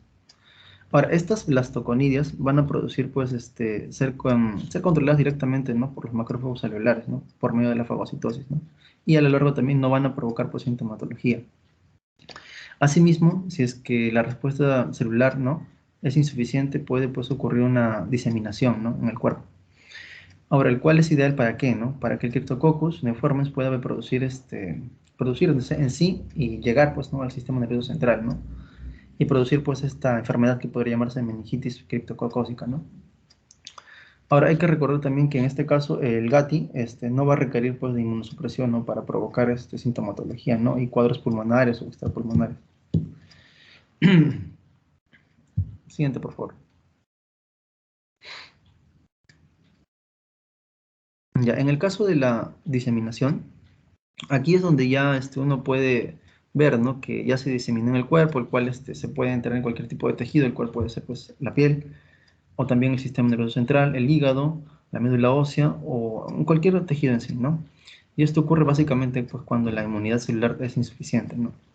Y en este caso, cuando se puede llegar a hablar de una meningitis criptococócica, básicamente es porque el criptococcus ha logrado pues, llegar al sistema nervioso central, ¿no? Y para que haya llegado a este compartimento, ha tenido pues, que atravesar pues, la barrera hematoencefálica. Además, para dar un punto más acá, hay que recordar también que este tipo de contagio no se puede dar de persona a persona, ¿no? Siguiente, por favor. Ya. El cuadro clínico nos hace mención pues a unos síntomas ahí, ¿no? Básicamente, en personas que van a tener pues el sistema inmunitario debilitado, la infección se puede diseminar, ¿no? En nuestro cuerpo, y básicamente si fuese en el cerebro a través de la penetración de la barrera hematoencefálica, los síntomas que se van a ver son neurológicos, ¿no? Que van a comenzar pues lentamente, ¿no? Y que pueden incluir pues fiebre, dolor de cabeza, rigidez de cuello, ¿no? Náuseas y vómitos, ¿no? Y visión borrosa o visión doble, como mencioné, y confusión, ¿no? La infección también puede, puede afectar también los órganos como el pulmón, ¿no? Y en este caso podría generar pues una dificultad respiratoria, tos o dolor torácico también, ¿no? En algunos casos también en ciertas personas pueden presentar dolores de los huesos, ¿no? O también petequias, ¿no? Que son erupciones cutáneas en la piel, ¿no? Siguiente, por favor. Ahora, en el caso del diagnóstico, cuando vemos el diagnóstico podemos ver que puede ser a través de básicamente la sintomatología, ¿no? De la persona en sí, ¿no? Del paciente, ¿no? Pero eso también se ayuda a través del examen físico, ¿no? Lo cual nos puede ayudar a revelar pues, ciertos problemas, ¿no? Como son cómo está la frecuencia cardíaca, ¿no? O si tiene fiebre, ¿no? O cambios de estado mental, ¿no? O el cuello rígido, ¿no? O cómo está su respiración. Pero en el caso de los apoyos para el diagnóstico, se puede dar a través de pues, hemocultivos, ¿no? Para diferenciar pues, entre los hongos que pueda presentar, ¿no? Que pueda presentar el paciente. También se puede ayudar a través de la tomografía computarizada en la cabeza, ¿no? Para poder ver la patología en el caso de la meningitis criptococócica, ¿no? Que puede haber llegado al cerebro, ¿sí? También a través de tinciones y cultivos, ¿no? O también biopsia de pulmón en caso de que el problema sea en el pulmón, básicamente, ¿no? O broncoscopía o un lavado broncoalveolar, ¿no? También esta vez de la punción del líquido cefalorraquídeo, ¿no? En el cual se usa para verificar pues hay una infección, ¿no? También radiografías de tórax, ¿no? Y también en este caso, también un examen para antígeno criptococócico, ¿no? Que en este caso esta prueba de aquí busca buscar cierta molécula, ¿no? Que el hongo Cryptococcus puede esparcir, ¿no? A través de la pared celular, ¿no? Dentro del torrente sanguíneo o líquido cefalorraquídeo, ¿no? Y nos ayuda a poder detectar nuestro antígeno, ¿sí? Siguiente, por favor. Ahora, en este caso, para el tratamiento, se puede dar a través de medicamentos que son los antimicóticos, ¿no? Estos antimicóticos pueden ser, pues, la anfotericina B, también la flucitocina y el fluconazol, ¿no? A través de su respectiva medicación, ¿no? Según la dosis que sea indicada. Siguiente, por favor. Ya, la prevención. Para evitar este tipo de infección, lo que se requiere también es una buena higiene personal, ¿no? Un adecuado lavado de manos y todo esto, ¿no? Lo cual evite, pues, que podamos estar en contacto con este tipo también de infección, ¿no? Que a veces generalmente están por estar cerca a lugares indiscretos de aves, ¿no?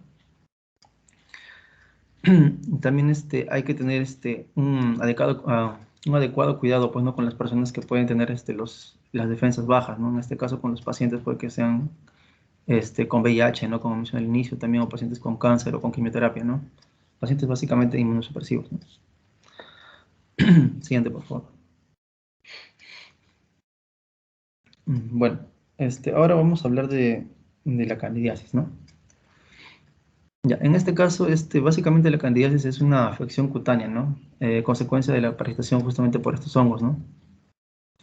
Que forman parte básicamente frecuente de enfermedades como que se le pueden dar al hombre, ¿no? Y que generalmente la más común entre todas estas van a ser, pues, la Candida albicans, ¿no?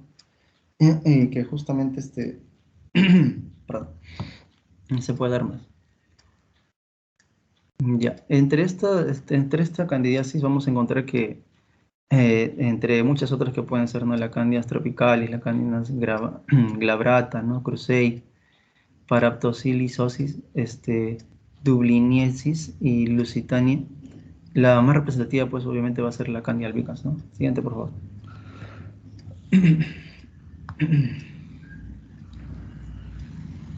Estos son considerados, pues, como mencioné ahí también, hongos oportunistas, ¿no? Que van a provocar, pues, una infección, ¿no? Y como dicen comúnmente, pues, en personas que van a tener las defensas bajas, ¿no? Pacientes inmunosupresivos. Entre estas infecciones que pueden ocurrir, las más comunes entre estas que se presentan ahí pueden ser la vaginitis, la esofagitis, ¿no? O la candidiasis oral. Siguiente, por favor. Ahora, en base a qué tipo de personas se le puede generalmente provocar, ¿no? Bueno, es también debido, pues, al uso prolongado de antibióticos, ¿no? En estas personas, ¿no? O por el uso de corticosteroides. O también anticonceptivos, ¿no? En personas o mujeres que están embarazadas, ¿no? O también en malos hábitos de higiene, también principalmente esto de acá. También el uso de ropa ajustada, ¿no? Humedad, ¿no? Y pacientes inmunosupresivos. Siguiente, por favor.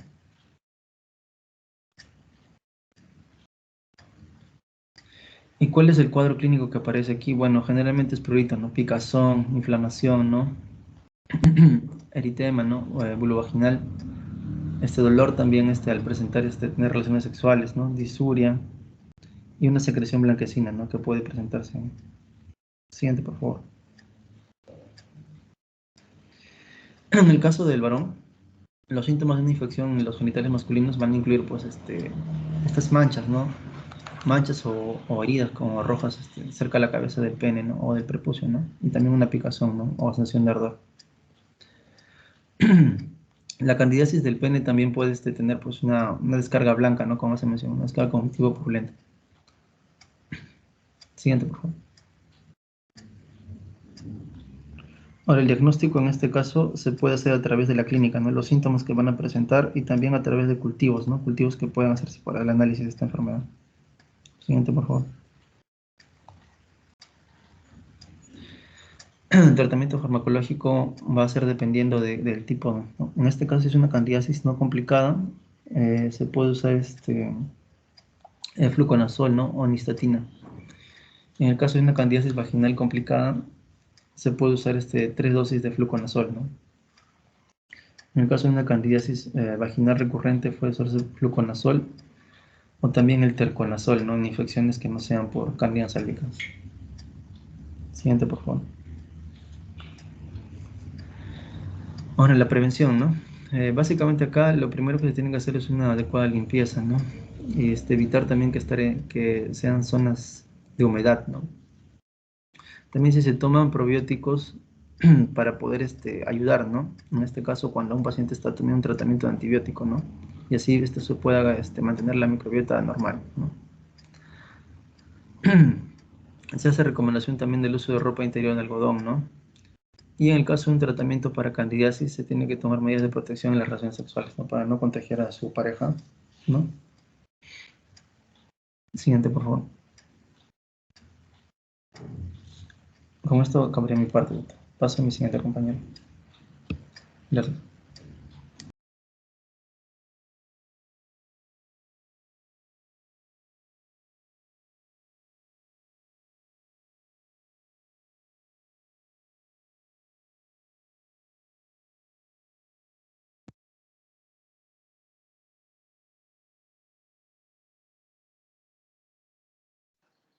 Buenos días, doctor, y a mis compañeros. ¿Se me escucha? Sí, buen día, buen día. Sigue Abigail. Gracias. Ahora la micosis de la que voy a hablar es la histoplasmosis. Debemos saber que la histoplasmosis es una micosis cosmopolita, pero se encuentra sobre todo en regiones tropicales y templadas. La podemos encontrar en Estados Unidos, en América Latina, África y parte de Asia. Y en el Perú es muy prevalente cerca de Tingo María, en la famosa Cueva de las Lechuzas, que es un sitio turístico en la que se ha aislado también Histoplasma capsulatum en el suelo de estas cuevas. Y también se sabe que el desarrollo de este Histoplasma capsulatum está favorecido por las condiciones climáticas de esa zona, ¿no? Que es entre 22 a 29 grados, además de que es un sitio que es húmedo por sus constantes lluvias, también por la presencia de murciélagos, ¿no? La época también de mayor reproducción de este hongo suele ser en el verano y cuando la temperatura y humedad son altas.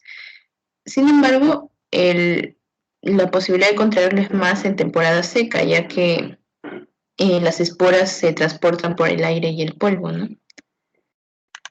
Las características de este hongo son que es un hongo dimórfico térmico. En la naturaleza se encuentra a temperatura ambiente y crece en formas filamentosas. Sin embargo, cuando entra a los tejidos se convierte en una levadura. Y este dimorfismo es lo que le da parte de su virulencia, ¿no? Ya que es necesario para que se adapte a los tejidos una vez que entra al ser humano. Y su forma micelar es saprofita geofílica. También vamos a ver que se encuentra, como ya mencioné antes, en zonas o ambientes cerrados, como las minas, cuevas, pozos, incluso casas o construcciones abandonadas. Y en espacios contaminados con excretas, ya sea de murciélagos o de aves, ya que estos suelos contienen los nutrientes necesarios para que este hongo crezca. Y la forma infectante de este hongo serían las microconidias. Ahora, la histoplasmosis es una infección micótica granulomatosa sistémica que se da por la inhalación de las partículas infectantes del histoplasma capsulato. Y básicamente la sintomatología va a depender mucho del estado inmunológico del paciente, también su edad, la cantidad del inóculo y si tiene alguna patología o daño pulmonar previo. En un hospedero que es normal, sin patologías previas ni lesiones previas, si el inóculo resulta ser pequeño, el paciente será asintomático. Sin embargo, si el inóculo es masivo, podría provocar una infección aguda severa. Y los síntomas que daría serían parecidos a los de la gripe, una neumonitis aguda. También puede haber adenomegalias y artralgias. Y entre otros síntomas, ¿no? Sin embargo, hay muchos pacientes que se recuperan espontáneamente en pocos días o semanas. aunque sí van a quedar con lesiones calcificadas, ¿no? Como secuelas pulmonares y extrapulmonares. En el caso de paciente con deterioro moderado de su estado inmune, por ejemplo, pacientes con edad avanzada, desnutridos o con enfermedades previas, ¿no? Como diabetes o antecedentes de alcoholismo, estén en tratamiento con corticosteroides o algunas otras enfermedades, ¿no? Crónicas, se observa que a ellos les daría una forma diseminada crónica, que se manifiesta en general por síntomas generales, como también por lesiones cutáneas ulceradas o úlcero-vegetantes, también en mucosas, hepatosplenomegalia y también infiltrados pulmonares, incluso llegando a insuficiencia suprarrenal. Luego, en pacientes con deterioro grave de su sistema inmune, la forma diseminada aguda, ¿no? Es la que van a presentar ellos. Por ejemplo, en pacientes con leucemia, linfoma o los que tienen SIDA, pero de ellos voy a hablar un poco más adelante.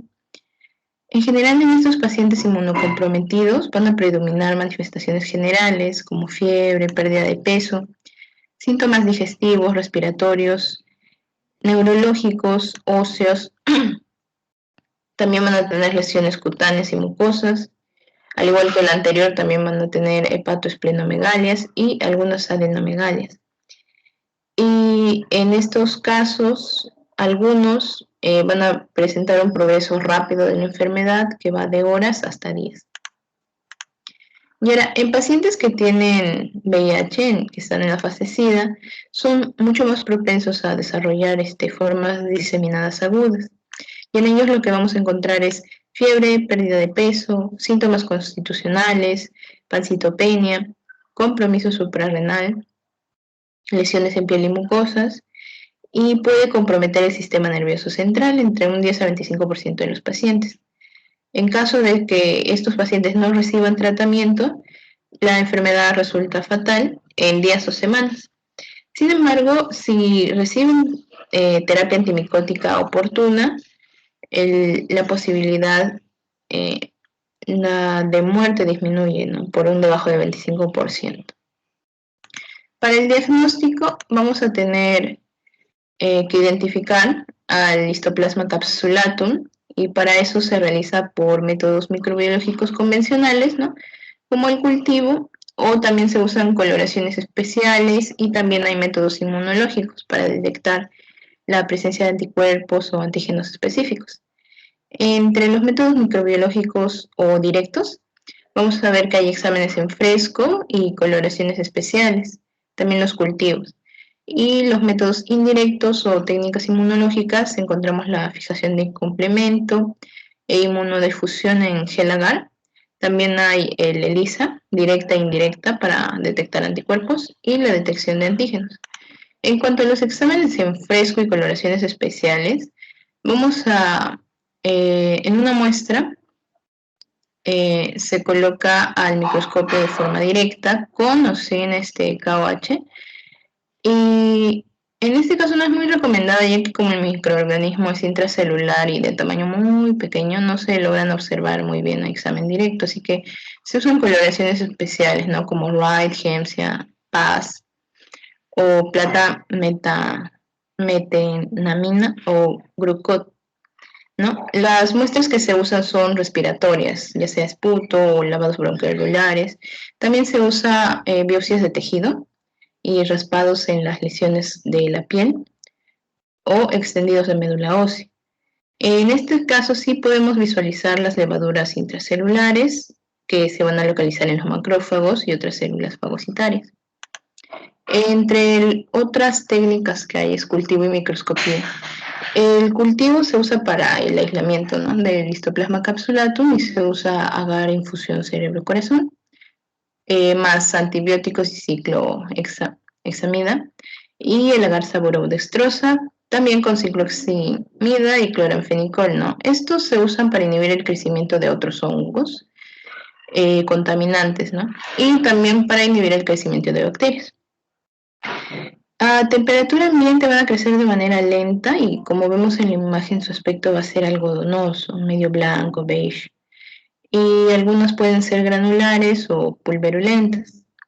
Y en el microscopio vamos a observar hifas septadas, delgadas y hialinas, con microconidias y macroconidias tuberculares, que eso nos ayuda a identificar el género y la especie, ¿no?, del histoplasma capsulato. Otro estudio es el hemocultivo por lisis centrifugación, a partir de muestras de sangre que se ponen en contacto con sustancias líticas como la saponina, que van a destruir a los eritrocitos, lo que va a hacer que se liberen las levaduras intracelulares. Y este es el método de elección para el aislamiento, aunque no es muy usado porque es muy laborioso y su estandarización es difícil. Por último tenemos el tratamiento. En el caso de que sea una histoplasmosis primaria aguda, como las de los pacientes que son, tienen competencia inmunológica, no va a requerir antimicóticos, ya que la resolución suele ser espontánea, excepto cuando no se observa esta mejoría espontánea después de un mes. En ese caso ya se indican 200 miligramos de itraconazol por vía oral 3 veces al día, durante 3 días, y después de estos 3 días, una vez al día durante 6 a 12 semanas. En caso de una neumonía grave va a requerir terapia agresiva con anfotericina B. En las histoplasmosis cavitarias crónicas, que son más de personas que tienen patologías o lesiones previas, se trata con itraconazol de 200 miligramos, también por vía oral 3 veces al día durante 3 días, y luego 1 o 2 veces al día durante 1 año a 2 años. Y en presencia de enfermedad grave o ante la falta de respuesta o tolerancia al itraconazol, se usan azoles, otros azoles o anfotericina B. En la histoplasmosis diseminada grave, el tratamiento de elección ya es la anfotericina B liposomal en dosis de 3 miligramos por kilo, pero esta vez ya por vía intravenosa una vez al día, o anfotericina B en dosis de medio a 1 miligramo por kilo, vía intravenosa una vez al día durante 2 semanas o hasta que el paciente esté clínicamente estable. También pueden luego recibir 200 miligramos de itraconazol ya por vía oral 3 veces al día durante 3 días y luego reducir la cantidad en 2 veces al día durante 12 meses hasta que descienda la fiebre y desaparezca cuando desaparezca, mejor dicho, la fiebre y la necesidad de soporte ventilatorio o vasopresor. En la histoplasmosis diseminada leve sería 200 miligramos de itraconazol por vía oral 3 veces al día durante 3 días y luego 2 veces al día durante 12 meses. Finalmente, en la histoplasmosis asociada a SIDA, estos pacientes se les debe administrar itraconazol pero en forma indefinida para prevenir recidivas o hasta que el reencuentro de linfocitos CD4 sea mayor a 150, ¿no? Y eso sería todo. Ahora continúa mi compañero.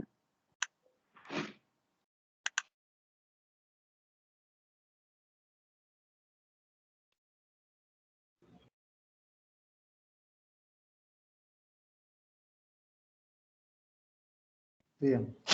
Doctor, buenos Pues días. vamos. No sé si se me escucha, doctor. Sí, te escuchamos. Sí, doctor. Muchas gracias, doctor. Doctor, buenos días, compañeros, todos muy buenos días. Para terminar el seminario, hoy vamos a hablar lo que viene a ser la enfermedad de paracoccidioidomicosis, ¿no? Siguiente, por favor.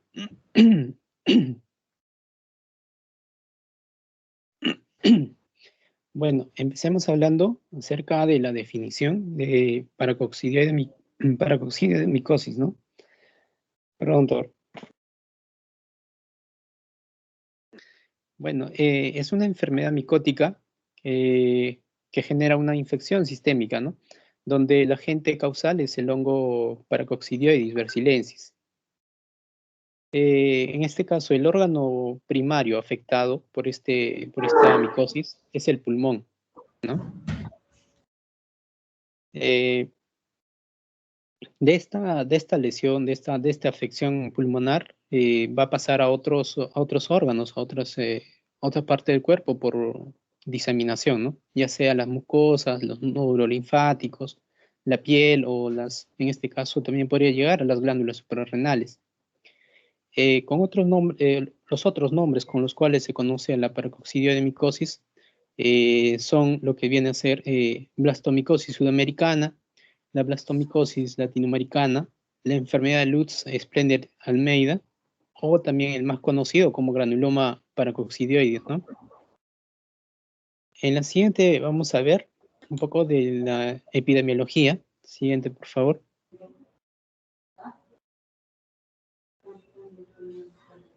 En cuanto a epidemiología, se sabe que esta micosis es exclusiva de zonas húmedas, ¿no? Y según datos estadísticos, se dice que hay aproximadamente 10 millones de personas infectadas por este mal.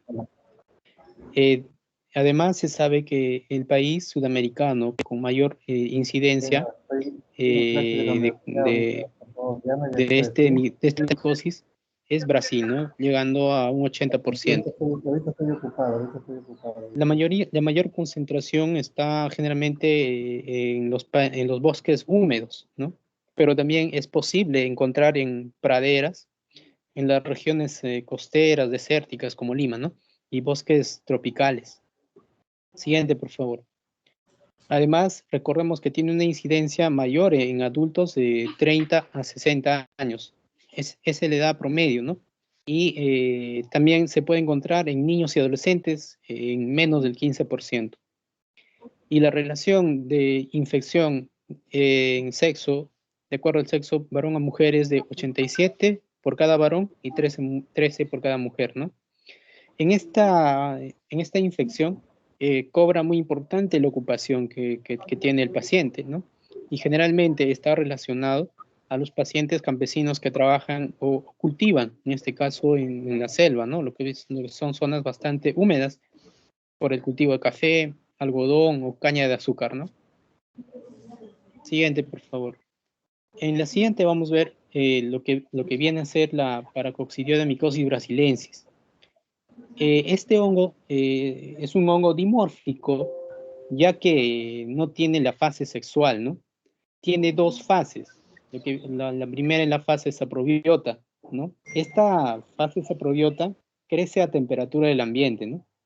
Se caracteriza por presentar micelios septados. Además, se agrupan en forma de colonias algodonosas que parecen blancas, ¿no?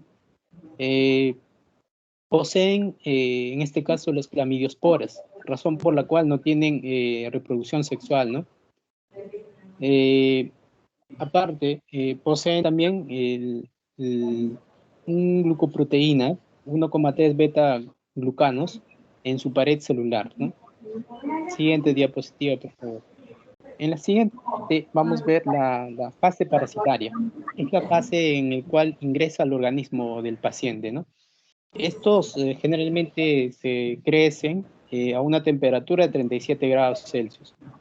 Tienen forma de levadura, ¿no? De ahí que son llamados también como el levaduriforme. Miden de aproximadamente 10 a 60 micras, ¿no? En cuanto a su forma, tienen apariencia de timón de barco, como vemos en la presentación. Su pared celular posee la 1,3 alfa-glucano, el cual le confiere elasticidad y también resistencia frente a los fagocitos del paciente. Siguiente, por favor. En cuanto a la etiopatogenia, podemos mencionar que esta afección depende del sistema inmune del paciente, ¿no? Una vez el hongo ingresado en el huésped, podría encontrarse ante un paciente sano, en los cuales ante un paciente sano, este produce fagocitos, ¿no? Que van a actuar rápidamente, digiriendo a la pared celular del hongo. Esta digestión es gracias a la enzima beta-gluconasa, ¿no? Esta va a realizar la lisis del hongo. Por otro lado, tenemos a un paciente inmunodeprimido, ¿no? En este caso, sus defensas no van a actuar rápidamente. Entonces, la levadura, perdón, el micelio que ingresa al sujeto va a cambiar a una forma de levadura, ¿no? Es decir, aquí el hongo ya adquiere una enzima que es la alfa-1 glucan, que hace resistente a los fagocitos, ¿no? Y también resiste a esa enzima lo que es la beta-glucanasas. También en este estadio de levadura empieza la diseminación, ya sea por vía hematógena o vía linfática, ¿no? Siguiente, por favor. En la siguiente vamos a ver la clínica, ¿no? La presentación clínica. Como habíamos comentado, la primera manifestación va a ser pulmonar, ¿no? Porque a partir de este órgano va a empezar la diseminación. Entonces la clínica empieza con tos, paciente con disnea, expectoración, fiebre, astenia. En otros casos, ante formación de cavitaciones, podría formar hemoptisis, ¿no? En cuanto a afecciones mucosas, vamos a encontrar lesiones, en este caso en la fascia, ¿no? Y que estas lesiones se asemejan a unas lesiones muy conocidas, lo que es el boca de tapir, ¿no? Como vemos acá en la presentación. Ahora, también se encuentran lesiones nodulares y úlceras, ¿no? En las zonas perinasales, perinatales. En cuanto a afección ganglionar, en este caso podemos encontrar ganglios cervicales que podrían estar aumentados, ¿no?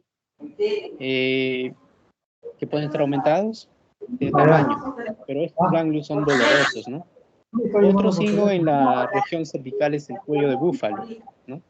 Pero también podemos encontrar en las regiones axilares, inguinales, afección ganglionar. Entre otras manifestaciones podemos encontrar las afecciones gastrointestinales, lesiones cutáneas. En algunos casos podría generar aborto en mujeres embarazadas, ¿no? En cuanto a su afección en el sistema nervioso central, podría generar una crisis convulsiva, ¿no?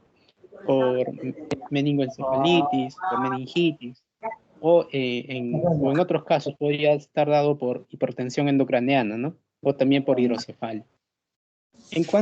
Siguiente, por favor, en cuanto al diagnóstico,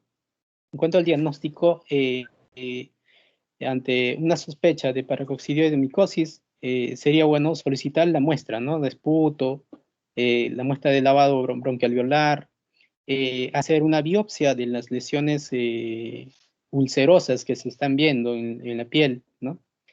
En cuanto a los exámenes directos, podría ser en medios de hidróxido de potasio o por yodo povidona, se podrían encontrar levaduras esféricos o en este caso ovales, ¿no? Que adoptan las figuras más claras en esto que es una disposición en oreja de Mickey Mouse, ¿no? O también en la rueda de timón. Estos son en cuanto al examen directo, ¿no? En cuanto a histopatología, en este caso es frecuente encontrar células gigantes tipo de lanchas, ¿no? En esto vamos a encontrar también zonas de necrosis, en este caso una necrosis caseosa. También vamos a encontrar una zona de infiltrado inflamatorio polimorfos nucleares, ¿no? En cuanto al cultivo, en este caso se emplea en el medio SABI o en agar, o en medio agar, ¿no? En este caso va a haber un crecimiento de colonias, primero de tipo glabra, ¿no? De color blanco, amarillento. Luego esto va tornando de color y ya aparece como aterciopelado, ¿no? De color rosa, de color beige, o también podría ser coloración, puede tomar una coloración café marrón, ¿no? Fuera. ¿Quién es? En cuanto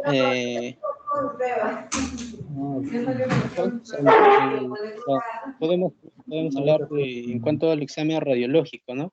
En cuanto a radiología del tórax, se observa un infiltrado alveolar intersticial, ¿no? En este caso, el signo es en copos de nieve, ¿no? Además, se podría encontrar enfisemas, cavitaciones, fibrosis, ¿no? En cuanto, y por último, en cuanto al tratamiento, el tratamiento varía de acuerdo a la gravedad, ¿no? Que puede ir de entre 1 a 2 años, ¿no? El tratamiento de elección es el itraconazol, se administra 300 miligramos por día por 6 meses a 1 año, ¿no? También es el fluconazol, de 100 a 300 miligramos por 4 meses. El ketoconazol a dosis de 400 miligramos al día por 3 años. El otro fármaco es la anfotericina B, la terbinafina. Estos fármacos generalmente se reservan cuando hay un compromiso del sistema nervioso central, ¿no? Sobre todo en pacientes que tengan una crisis convulsiva por este hongo, ¿no? Eso fue parte de mi exposición, doctor. Muchas gracias.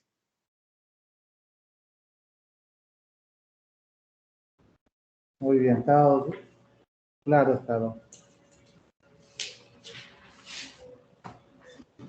Terminaron ya, ¿no?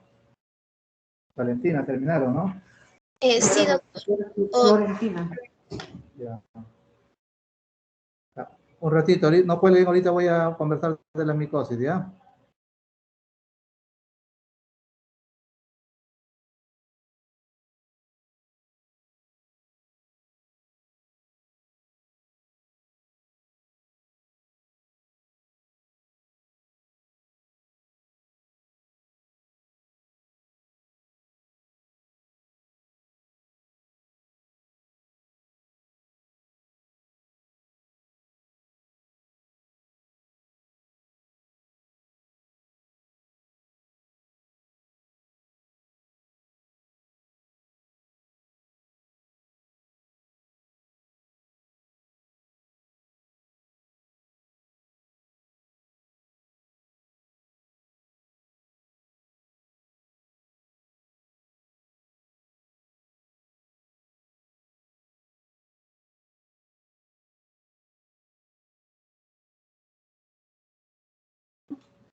A ver, chicos. Ya. Bueno, el tema de micosis es otro tema frecuente si lo pensamos, ¿no? Primero hablaron de la aspergilosis. La aspergilosis tiene 3 formas de presentación. Bien claro lo dijo la expositora, ¿no? La parte alérgica, que muchas veces se confunde con lo que es paciente asmático. Y muchas veces le dan tratamiento para el asma. Y esto ocurre generalmente, esta hiperreactividad, que muchas veces los pacientes que han tenido una infección pulmonar, acá en el Perú la más frecuente, la tuberculosis, le queda con una secuela de una tos con expectoración, inclusive sibilancias, y responde al tratamiento también broncohilatador de corticoide. Entonces el paciente o el médico general le dice, ¿sabe qué? Usted tiene asma. Y el paciente lo relaciona que su asma lo produjo la tuberculosis. Y eso ya no se llama ya así. Se llama hiperreactividad secuelar a la tuberculosis. En estos tipos de pacientes nosotros tenemos que darle tratamiento antimicótico.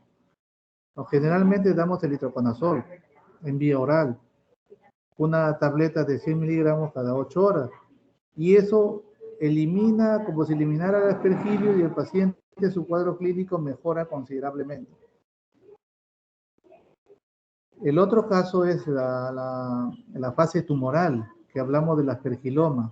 Cuando hablamos de aspergiloma significa que el aspergilio encontró una cavidad donde vivir. La tuberculosis deja secuelas fibrocavitarias.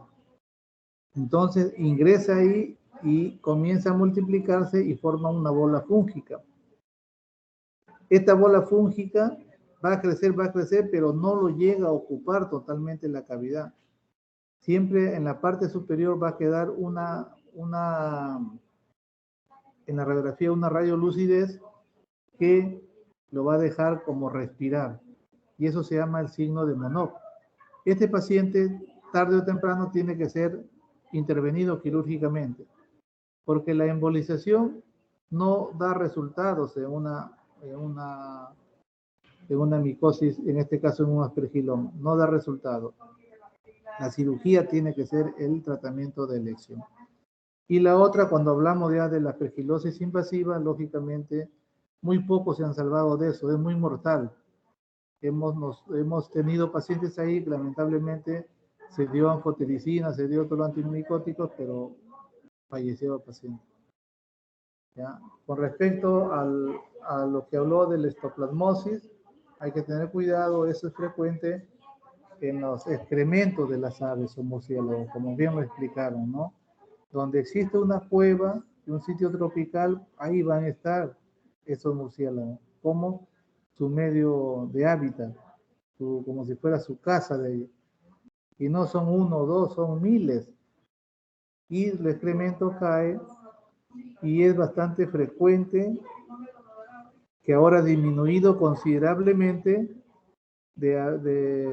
porque antes era más frecuente esta histoplasmosis, porque la cueva de la lechuza es un sitio turístico y la gente entraba y decía qué bonito suena, cruje cuando uno camina, no sabían que ahí estaban presionando las heces y las esporas se elevaban.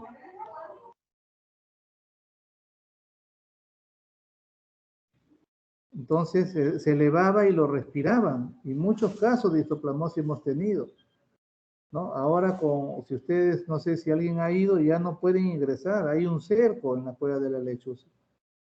Y eso indirectamente ha cubierto. Pero no solamente existe la cueva de la lechuza que está ahí en Tingo María, sino hay otras cuevas más que no son conocidas. Y mucha gente ingresa. Entonces hay que tener frecuente. Vemos lesiones generalmente pulmonares bilaterales, difusas, no bien localizadas, y el paciente ha venido de la selva, hay que preguntar si ha recurrido a algún tipo de cuevas. Entonces, para poder dar el tratamiento adecuado, ¿no? Y el otro es con respecto a la paracoccidioidemicosis, ¿no? La paracoccidioidemicosis es una de las micosis que no requiere que el sistema inmunológico esté deprimido. Es una micosis bastante frecuente en la población masculina, porque se dice que la población masculina sale a trabajar ahí en la selva, ¿no? A los sembríos o cosechas de café, pueden lastimar. Algunos hasta a veces se limpian con la hoja de sus necesidades, con las hojas de las plantas. Entonces no solamente va a dar al pulmón, da en la piel y la mucosa. Hay que tener presente todo tipo de lesión de piel y mucosas. Paciente que ha ido a la selva, hay que tener presente que puede hacer una micosis. Se dice que no hay paracoccidioidemicosis si el paciente nunca ha acudido a un lugar de la selva. No puede haber paracoccidioidemicosis. El requisito para que exista paracoccidioidemicosis es saber, aunque sea un día, aunque sea estar visitado parte de la selva, que tú te puedas enfermar de paracoccidioidemicosis. ¿Ya? Y el diagnóstico típico pues son las imágenes de timón de barco, las orejas de Mickey Mouse, como lo acaba de exponer el último expositor. Muy bien chicos, ¿algunas preguntas? Hemos demorado casi más de hora y media. Más, a ver, 1, 2 horas, 2 horas, 2 horas hemos demorado. Ya. ¿Algunas preguntas?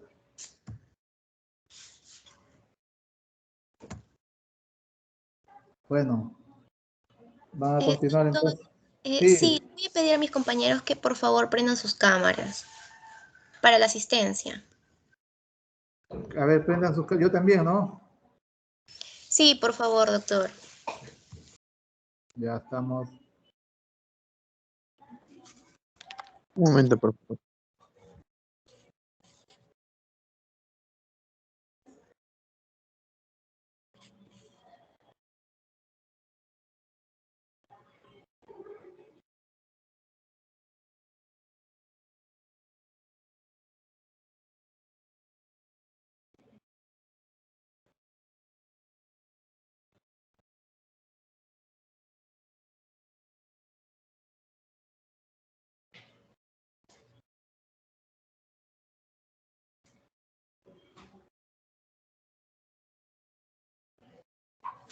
Listo, chicos, gracias. Gracias, doctor. Ya, muy bien. Nos vemos. Chao.